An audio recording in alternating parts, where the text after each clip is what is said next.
नमस्कार दोस्तों, JEE advance के इस वीडियो में कंटिन्यूअस चार्ज डिस्ट्रीब्यूशन के दो क्वेश्चंस डिस्कस कर रहा हूं मैं। क्वेश्चन नंबर 24 और क्वेश्चन नंबर 25। बच्चों, कंटिन्यूअस चार्ज डिस्ट्रीब्यूशन के तक जो है अब मैं जेई मेंस और नीट के भी क्वेश्चन प्रैक्टिस के लिए वीडियो बनाऊंगा। उसके बाद फिर इलेक्ट्रिक फ्लक्स गॉस थ्योरम वगैरह के एडवांस के और जेई मेंस और नीट के भी वीडियो साथ साथ बनते रहेंगे। तो जेई एडवांस के जो लगभग 35-40 वीडियो मैंने डाले हैं, अब इसके बाद इन्हीं सभी टॉपिक्स के चैप्टर 1 के इलेक्ट्रोस्टैटिक्स के जेई मेंस और नीट के भी वीडियो अब साथ साथ डालूंगा। प्लेलिस्ट दोनों की अलग अलग बन जाएगी, आप उसमें देख सकते हैं। तो अब आप ध्यान से देखिए, क्वेश्चन नंबर 24 क्या कह रहा है।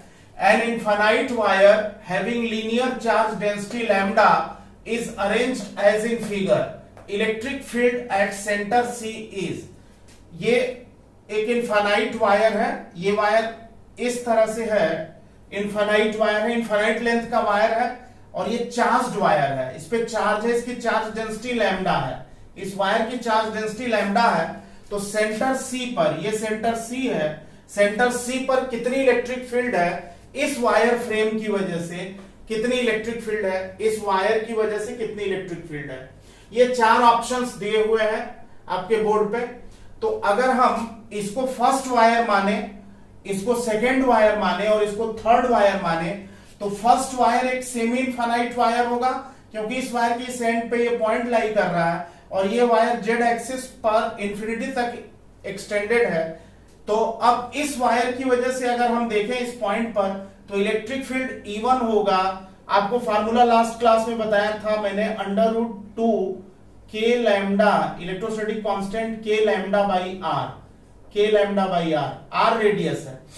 अब अगर इस फील्ड को हम x एक्सिस के लॉन्ग लें तो Ex1 हो जाएगा k लैम्डा बाई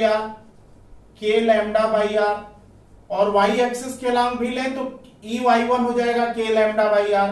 इन दोनों का रिजल्टेंट ये हो जाएगा √2 k लैम्डा बाई r।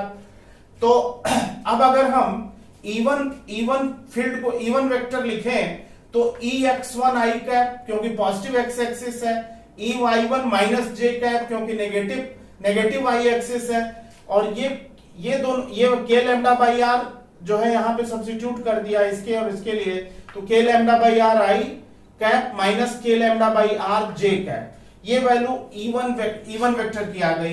अगर हम थर्ड वायर का लें तो थर्ड वायर की जो फील्ड होगी E3 इस डायरेक्शन में, वो हो जाएगी √2 k लैम्डा बाई r, यानी E3 का ये कॉस कंपोनेंट और साइन कंपोनेंट होगा।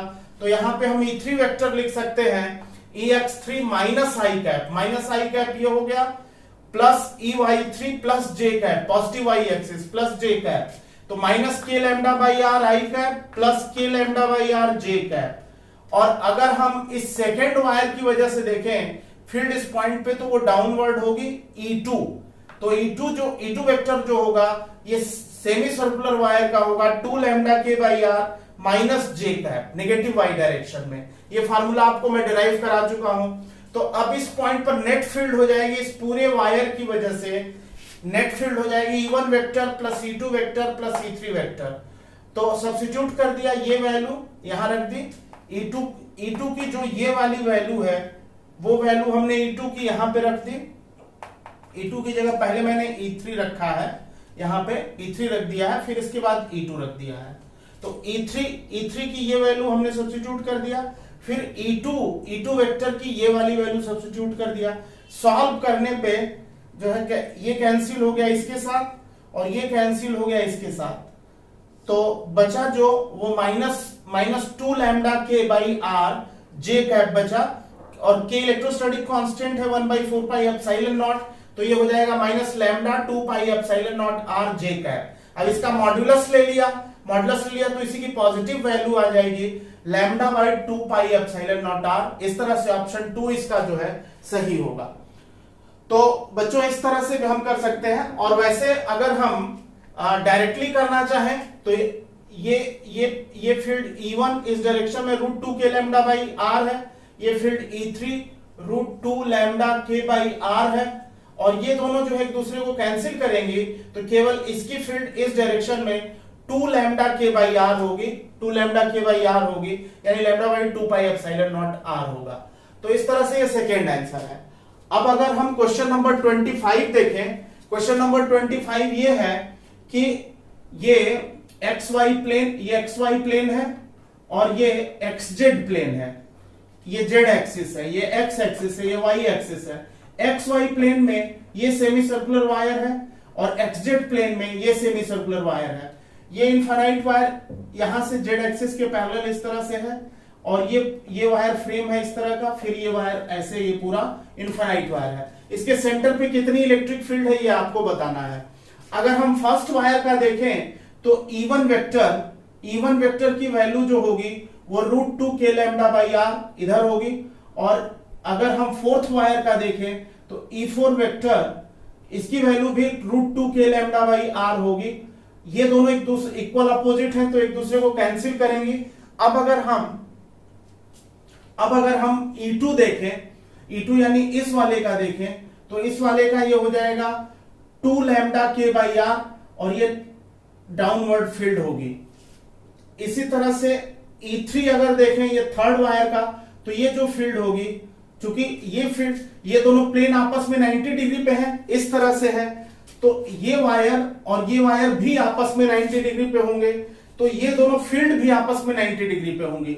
अगर ये दोनों फील्ड आपस में 90 डिग्री पे होंगे तो नेट फील्ड जो होगी इस पॉइंट पे √T2 square plus E3 square हो जाएगी, यानी 2√2 लैम्डा के बाई आर, और के की वैल्यू 1/4 पाई एप्सिलॉन नॉट रखें तो lambda √2/2 pi epsilon naught R. इस तरह से ये जो है इसका फोर्थ ऑप्शन जो है, इसका जो ऑप्शन होगा वो फोर्थ ऑप्शन होगा। फोर्थ ऑप्शन सही है, lambda √2/2 pi epsilon naught R. एक बार और देख सकते हैं आप, ये फील्ड तो इस फील्ड को कैंसिल, ये फील्ड इस सेमी इनफाइनाइट वायर की है, इधर है, ये वैल्यू है, इस सेमी इनफाइनाइट वायर की फील्ड इधर है, सेम वैल्यू है, इक्वल अपोजिट है, कैंसिल हो गई।